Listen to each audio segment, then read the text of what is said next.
Tell me it's all in my mind. They don't know they're yet to try. Hey, super amazing people, DasTim here. Today I wanted to do a 1 month review on my Steam Deck. It's been more than a month, but it's long overdue. I really need to do it, so there it is. And I also wanted to come forth and inform you guys that this will be my last video on the channel. Over the last month, there's been a lot of things going on in my life that have just been a real challenge to handle, and I found myself sort of disconnecting from my hobbies more and more and more and more, all the way to the point of just no longer having any interest in them.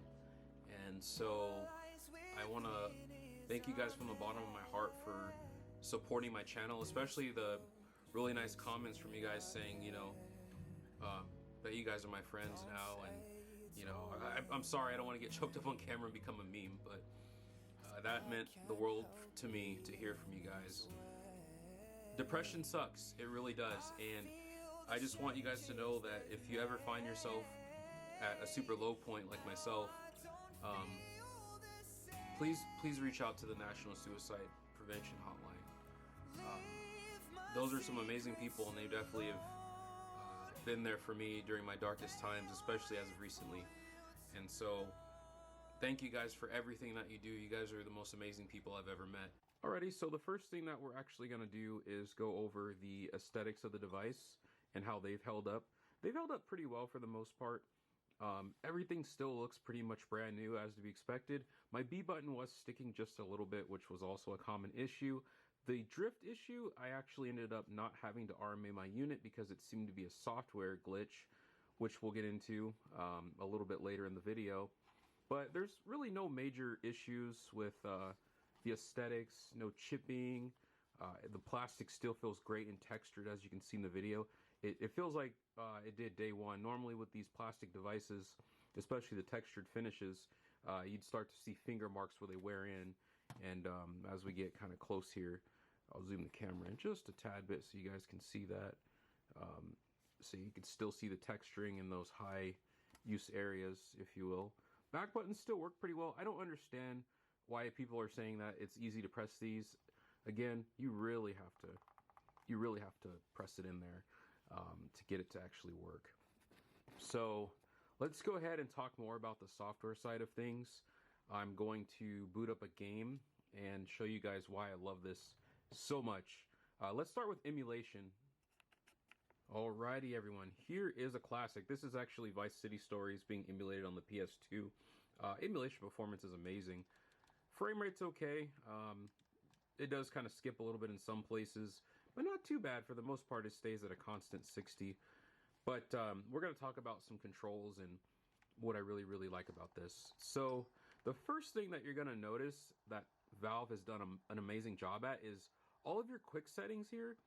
If you want to go into changing your refresh rate, which was nice when they actually finally updated that feature. If you wanted to change your refresh rate or your thermal, like your TDP, which I've been using a lot, especially for Cyberpunk, or your GPU speed here, they present this to you just like a console. There's no intimidating settings. There's no intimidating BIOS menu for anyone that's... I mean, I've been around for a while, so I'm used to overclocking GPUs in the BIOS or the CPU.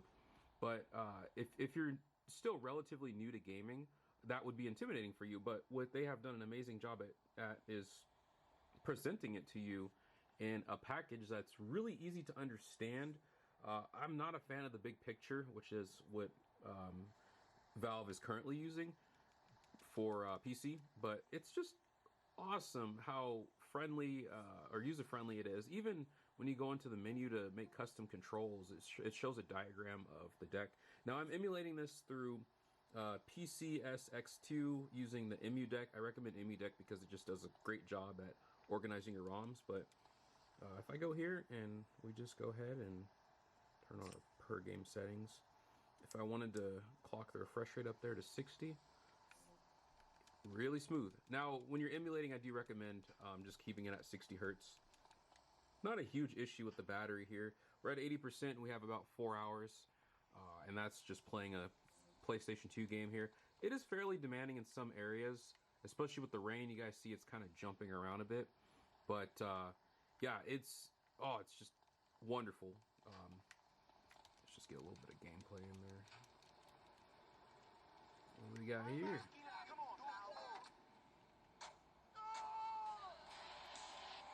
I don't want to get copyrighted. I gotta turn my radio off. Ah! You know what? Oh boy. There we go. We're just gonna dive. Fuck it. The dive for RMA, right?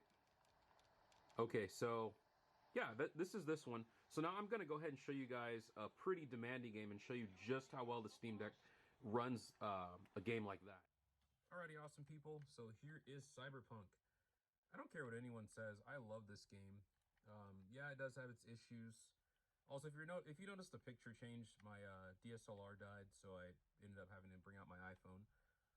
So I do apologize. It runs it pretty well. It's not bad, but here's the issue. See, this is where the battery starts draining, and then you start going down and seeing that it's consuming 18 watts of power. It'll jump up to like 24, so usually I get about 90 minutes of playtime on this particular. 60 frames, just fine. No problem. Some of you guys like to see settings and whatnot, so I'd love to show you my settings, especially if you're wanting to get it to run well on your particular Steam Deck.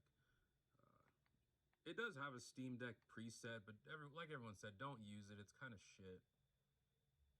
Go to video. So there's the video settings. I am using the native resolution, and everything is set pretty low. So this is, like, in my personal opinion, these are the best settings that you can have for this game, for it to be decently smooth, and it doesn't look that bad on the small screen. I mean, if you were using this on a 1080p monitor, then yeah, but it's a huge like trade-off between the quality and how long you have for battery, because you'll drain the hell out of this thing really quick, and it's actually doing incredibly better. So I don't know if there's an update where they seem to have optimized it. Alrighty, so let's talk about some of the accessories that I've accumulated for the Steam Deck. So the first thing is for the Bluetooth headphones. These are probably the most badass headphones that I've purchased for the price. They were only 30 bucks on Amazon, and they're called the Black Shark Lucifer T1s. Quite a mouthful. Here's the box art if you want to see that. I was using a cheap pair of Soundpeats where I paid about the same price, 30 bucks, but it's cool because you get these LEDs. They also light up in the case, and aesthetics is super cool. Yeah, so they have touch controls. You can tap them 3 times to go into game mode, which, to be quite frank, I haven't noticed a significant difference in. So I can't say if it is a gimmick or if it's not. The other one is this memory card. Now, this is a Play memory card from the Lexar brand, excuse me. It's a 1 terabyte memory card, and I paid about $130 for it. Now, if you go and you purchase, I mean, I feel bad because it may shoot up after this video, but if you go and purchase the SanDisk equivalent, you're gonna pay 160 bucks. So I guess in hindsight, you're paying less for the same speeds as the premium version, because there's 2. There's the SanDisk A1, I believe, and it's about $130, but it's much slower transfer speeds. So yeah, I recommend the Lexar brand. I've used one on my Nintendo Switch just fine in the past. So this, I would say this is amazing so far, especially for 1 terabyte. You're gonna need it for this unit. And the headphones, yeah, they're pretty good.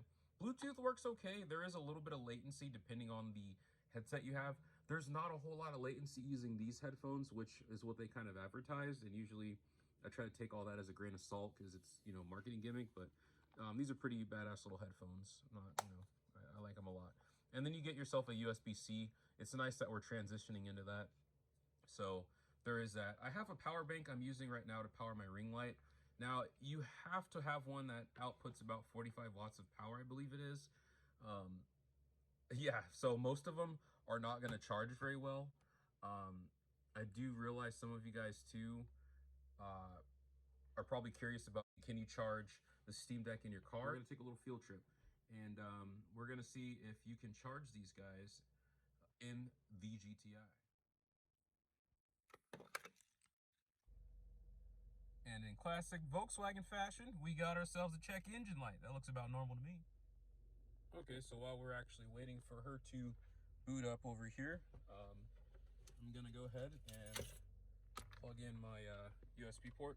Now, you guys may have a 12-volt power source here, depending on where you live, so that may not, you may not have a USB, but just for the sake of it, because I don't have anything else, I'm gonna see if it's gonna blow the engine or if it's actually gonna charge the device. Let's see. Okay, so she's charging. Okay, moment of truth. Okay, so here it is. So this is the message you get if you try to charge your Steam Deck with a slower charger, which again, I figured it's at least 5 volts, depending on whatever the alternator is putting out, so it may not even be solid, right? So yeah, you probably won't be charging this anytime soon. Actually, I think we can check. Charging 11.4 watts. Yeah, so you'd have to be playing like an indie game to get anything near a decent charge while you play, because anything else is going to be pretty much a diminishing return in terms of charging the deck. I don't know if I can rev it up, and that's probably not realistic, but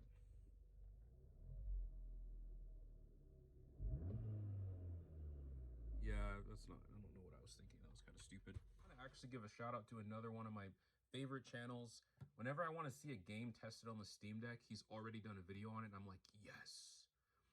Graves, your channel is amazing, bro. So keep up the good work. I want to give you a shout out. I don't know if you're gonna see this, but I just wanted to go ahead and give you a shout out because your channel is awesome. The content you post is awesome. Thank you so much for posting and sharing your gameplay videos. Awesome guy, seems down to earth. So I found that in order to really appreciate what the Steam Deck has to offer, you can't compare it to other devices, unfortunately. Like, I mean, the Aya Neo, that thing is really, really nice in terms of how it looks, but the price point, again, is much more expensive.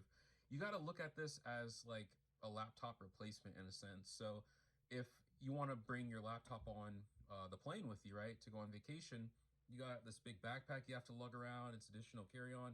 This, you just have a small case, and everything you need is in the case. No need for an external mouse or any of that other jazz. It's just there. It has the charger, which I wish there was a better situation for how they include the charger in the carrying case. It's just a little weird. But for the most part, that's where I've grown to really love this device. Recently, I did get injured at work, so I've been kind of down and out on my back. So this this has been amazing because I've played through Ace Combat 7, I've played through Red Dead Redemption 2, just laying down, healing, and this thing really delivered. Because I tell you guys and gals, I did not feel like going to my desktop and gaming. I just was in so much pain. In fact, there's dust gathered around the keyboard. I just didn't feel like gaming on it. But after having the deck, it just opens the door for all of that, and it's very portable. You can see there is a little issue with skin from your fingers. It seems to get caught along the thumbsticks. It's kind of weird. And then if you try to clean it, like scratch them with any abrasion, then it leaves a little bit of marks. It's not permanent, but it leaves a mark. It's pretty interesting. I'll just show you guys for the sake of it. But see, it kind of leaves a mark, and then you gotta rub it off with some rubbing alcohol with the power off, obviously, and then that seems to get rid of it. So, you know, other than that, the buttons still look pretty well. Nothing's like worn in too much. I mean, like I said, these high traffic areas or these high grip areas, you would expect to see wear marks from the oil on your fingers, but that's just not present here. So they did a really good job on that. I definitely love the device. Buttons are good. Now, there is backlight bleed, but if you guys really, like, if it bothers you that much, you can actually just flex the device like a tad bit. I don't want to do that because you're going to weaken the structure of the screen, and then you're just going to be in for a bit of world of hurt. But that does help, just for you guys that are wondering about that, if there is backlight bleed. If you just kind of move, you know, don't bare grip it and break it, but just kind of arc it a little bit, just a slight warp, and it seems to fix the issue. The USB-C port, I do have some concerns about how long it may last, because you are constantly charging this device. I will admit that. It's constantly dying, you're constantly charging it, and so you're putting a lot of strain on that port. And I think it was great on the engineers at Valve's part to put it on top, so you can just leave it plugged in and you're not going to risk, resting it on your lap and breaking the port or anything like that. Of course, they're relatively easy to fix, but that's just it's just a little irritating. And then let's talk about another area of concern here. That seems to be the bumpers. Again, shout out to Deck Ready, one of my favorite channels.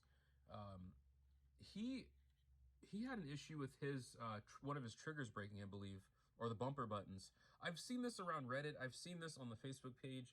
So I've also noticed that it's a very fragile design. It's just not a lot of flex. I'm not going to screw with it because I don't want to break mine. I just got out of not having to send it back, so let's not do that. But just be very mindful of where you drop this device. Hopefully you don't drop yours, but be mindful of where you bump it, because you can just break these buttons off. Very thin plastic, from what I saw in the teardown video. Sound is still pretty amazing. The speakers work pretty well.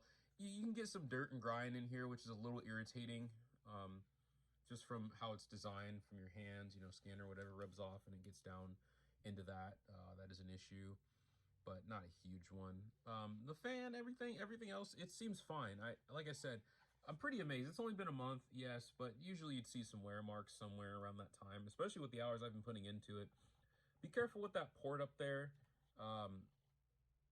It just really sucks because the device is going to have to be charged constantly, and it's either you wear the battery, you wear the port. That was one of my biggest concerns too, because I'll go through 3 or 4 charges in a single day playing games. So there is that. And I'm not I don't constantly game all the time, so that should say a lot.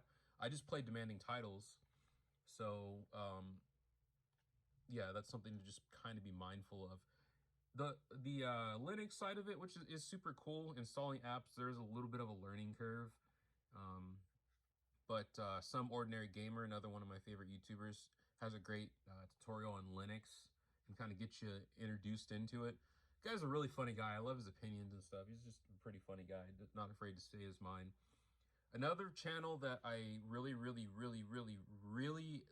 am starting to enjoy is Graves. Like I mentioned before, Graves has just amazing videos. Super great down-to-earth guy.